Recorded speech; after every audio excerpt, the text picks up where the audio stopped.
Okay အားလုံးပဲမင်္ဂလာပါကျွန်တော်ဒီ Flutter GetX package အကြောင်းလေ့လာတော့မယ် GetX package ကအခုလက်ရှိကျွန်တော်ဒီ pad.dat မှာဆိုရင် live အများဆုံး library တစ်ခုဖြစ်နေပြီပေါ့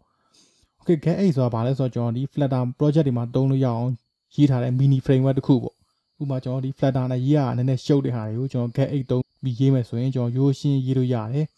Okay သူကအဓိက3ခုပေါ့နော် state management ရယ် navigation management ရယ်နောက်တစ်ခုကကျွန်တော်ဒီ dependency injection တွေပေါ့ကျွန်တော်အရင် project နှစ်ခုမှာဆိုတော့ကျွန်တော်ဒီ GetX ကိုကျွန်တော်စမ်းပြီးသုံးဖို့ရပေါ့အဲ့မှာဆိုရင်ကျွန်တော်ဒီ navigation management တို့ dependency injection တို့အတွက်ကျွန်တော်သုံးဖို့ရပေါ့အဲ့တော့ကျွန်တော်ဒီ GetX version ကနည်းနည်းစောသေး stable တိတ်မဖြစ်သေးဘူးပေါ့အခုအောင်ကျွန်တော်ဒီ GetX version က4ကိုလည်းရောက်နေပြီ stable လည်းတော်တော်ဖြစ်နေပြီပေါ့ပြီးရင်ကျွန်တော်ဒီ pad.dat မှာဆိုရင် live အများဆုံး package ဖြစ်နေဆိုတော့ကျွန်တော်ဒီကစားမှာ GetX ထဲမှာပါတဲ့ feature တွေအကုန်လုံးလေ့လာတော့မှာဖြစ်ပါတယ် Okay အဲ့တော့အရင်ဆုံးကျွန်တော်ဒီ state management ပေါ့နော်Flutter မှာဆိုရင်တော့ကျွန်တော်ဒီ state management ဆိုရင် popular ဖြစ်တဲ့ဟာတွေကတော့မှာဆိုရင် Stateful Widget ရှိရပေါ့ Stateful Widget ကတော့ဒီ Flutter မှာ auto ပါတဲ့ဟာပေါ့ built in ပါတဲ့ဟာပေါ့အဲ့တော့ကျွန်တော်ဒီ local state အတွက်ဆိုတော့ Stateful Widget ကကျွန်တော်မဖြစ်မနေသုံးမရအောင်ပေါ့ဒါပေမဲ့ကျွန်တော်ဒီ global state တွေပါ change နေဆိုတော့ဒီ Stateful Widget သုံးရေးမယ်ဆိုတော့အဆင်မပြေဘူးပေါ့ကျွန်တော်အကုန်ရှုပ်ချက်ခက်ကုန်မှာပေါ့ပြီးရင်ကျွန်တော်ဒီ inheritance widget တို့ provider ကိုသုံးပြီးရေးမယ်ဆိုတော့ရတယ် inheritance widget ကလည်း Flutter မှာ built in ပါတဲ့ဟာပေါ့သူတို့ကတော့ဘာလဲဆိုရင်ကျွန်တော်ဒီ Flutter widget tree ရရှိရဆိုရင်ဒီ child widget ကိုလှမ်းပြီး state provide လုပ်ချင်တယ်ဆိုရင်တော့ဒီ inheritance widget တို့ provider တို့သုံးလို့ရတယ်ဒါပေမဲ့သူတို့ကလည်းကျွန်တော်ဒီ application architecture နဲ့ခွဲရေးမယ်ဆိုရင်အဆင်မပြေဘူးပေါ့ဒီရဲ့ package ရလေဥပမာကျွန်တော် application ကကြီးသွားလို့ဥပမာကျွန်တော်ဒီ business logic တို့ပါအောင်တက်ခွဲရေးမယ်ဆိုရင်ဒီ provider တို့ပါအောင်လည်းအဆင်မပြေတော့ဘူးအဲ့ဒါဆိုတော့ကျွန်တော်ဒီ block တို့ redact တို့သုံးအောင်ပေါ့ block ဆိုရင်တော့ကျွန်တော်ဒီရိုး string controller တို့ string beta တို့ပေါ့နော် dat မှာ auto ပါတဲ့ဟာနဲ့သုံးချင်တယ်ရတယ်အဲ့ဒါဆိုတော့ကျွန်တော်ဒီ screen တစ်ခုပိတ်လိုက်တယ်ဆိုရင် string controller ကိုပြန်ပြီး close လုပ်ပြီးလို့လူပါတော့ပါလို့ရှိရပေါ့ပြီးရင်ကျွန်တော်ဒီ block library ဆိုတာလည်းရှိရ block library မှာဆိုတော့ကျွန်တော်ဒီ block ရဲ့ cube ရဲ့ဆိုပြီးနှစ်မျိုးရှိရပေါ့ဒီ block library ကတော့ကျွန်တော်ဒီ provider ကိုပြန်သုံးထားပေါ့သုံးထားတဲ့အတွက်ကြောင့်ကျွန်တော်ဒီ screen တစ်ခုကိုပိတ်လိုက်တယ်ဆိုရင် string ကိုလည်းသူက auto ပြန်ပိတ်ပေးရပေါ့ဒီ block library ကတော့ဒါကတော့ကျွန်တော်ဒီ block button ပေါ့ block button နဲ့ရေးမယ်ဆိုတော့အဲ့နှစ်မျိုးရှိရပေါ့ပြီးကျွန်တော်ဒီ JavaScript တို့ပါတော့သုံးပြီးရေးဘူးလဲဆိုတော့ဒီ redact package ကိုသုံးပြီးရေးလို့ရတယ်ပြီးရင်တခြား package လည်းအများကြီးရှိသေးရပေါ့ဒါတော့ကျွန်တော် popular ဖြစ်တဲ့ဟာတွေပေါ့ Okay ကျွန်တော်ဒီ GetX ကလည်း popular ဖြစ်တယ်ပေါ့ခုနောက်ပိုင်းမှာဆိုရင်တော့ Okay အဲ့တော့ကျွန်တော်ဒီ GetX မှာရှိတာတော့3ခုပေါ့နော် state management ရယ် dependency injection ရယ် route management ရယ်ပေါ့နောက်ထပ်ဒီ other utility ပေါ့နော်တခြားဟာတွေလည်းရှိသေးရပေါ့ဥပမာကျွန်တော်ဒီ dialog တို့ပါရေးမယ်ဆိုရင် Flutter မှာဆိုရင်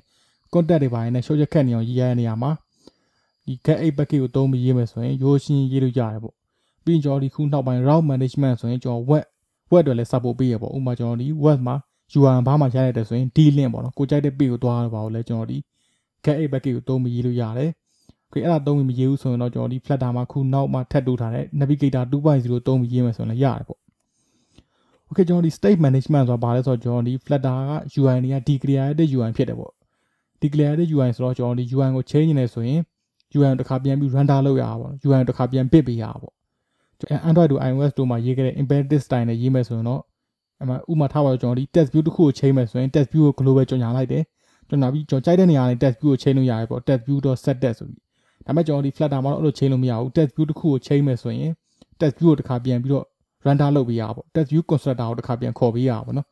Okay အဲ့တော့ကျွန်တော်ဒီ state management package ရဲ့ solution ကသူကနှစ်ခုပဲပေါ့နော်အဓိကကတော့ UI ကိုဘယ်လိုချိန်မလဲပေါ့ဘယ် method နဲ့ချိန်မလဲပေါ့ပြီးရင်ကျွန်တော်ဒီ application ရဲ့ architecture ပေါ့ဥပမာကျွန်တော်ဒီ business logic တို့ UI state တွေကိုတက်တက်ပြန်ခွဲရေးတာပေါ့ဒီ package အကုန်လုံးကတော့အဲ့လိုမျိုးတွေပဲပေါ့ကျွန်တော် block တို့ provider တို့အကုန်လုံးအဲ့လိုမျိုးပဲပေါ့ GetX ကလည်းကျွန်တော်အဲ့လိုပဲကျွန်တော် application architecture ကိုလည်းခွဲရေးလို့ရတဲ့ method ပါတယ်ပြီးကျွန်တော်ဒီ UI state ကိုချိန်တာဆိုရင်လည်းကျွန်တော်ဒီ reactive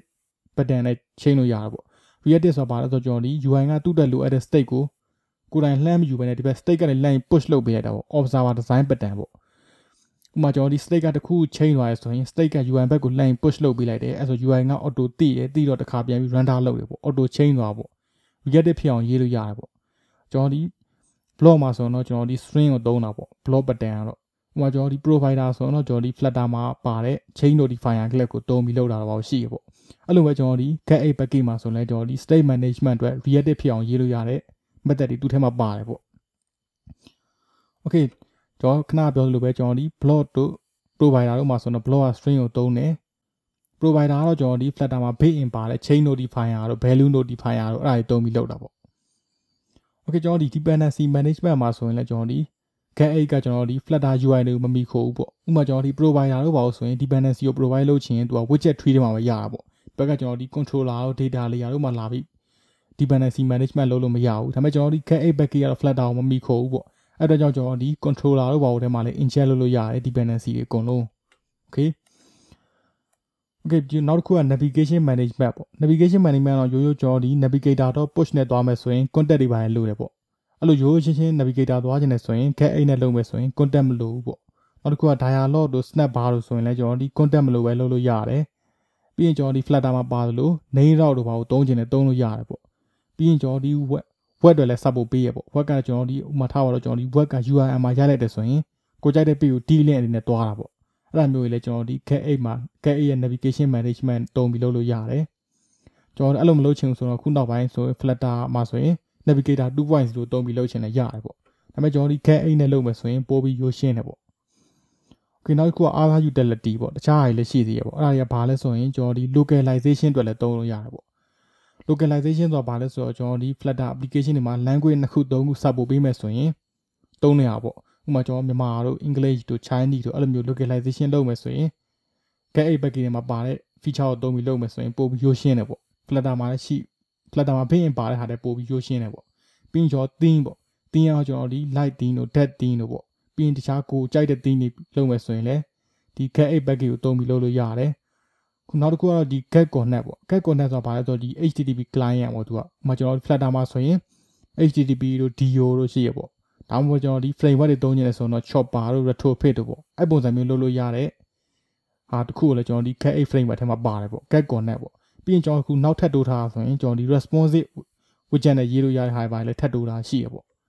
okay ဒါတော့ကျွန်တော်ဒီ GetX package မှာပါတဲ့ဟာတွေပေါ့ okay အဲ့ဒါတွေကိုကျွန်တော်ဒီအသေးစိတ်လေ့လာသွားမှာဖြစ်ပါတယ်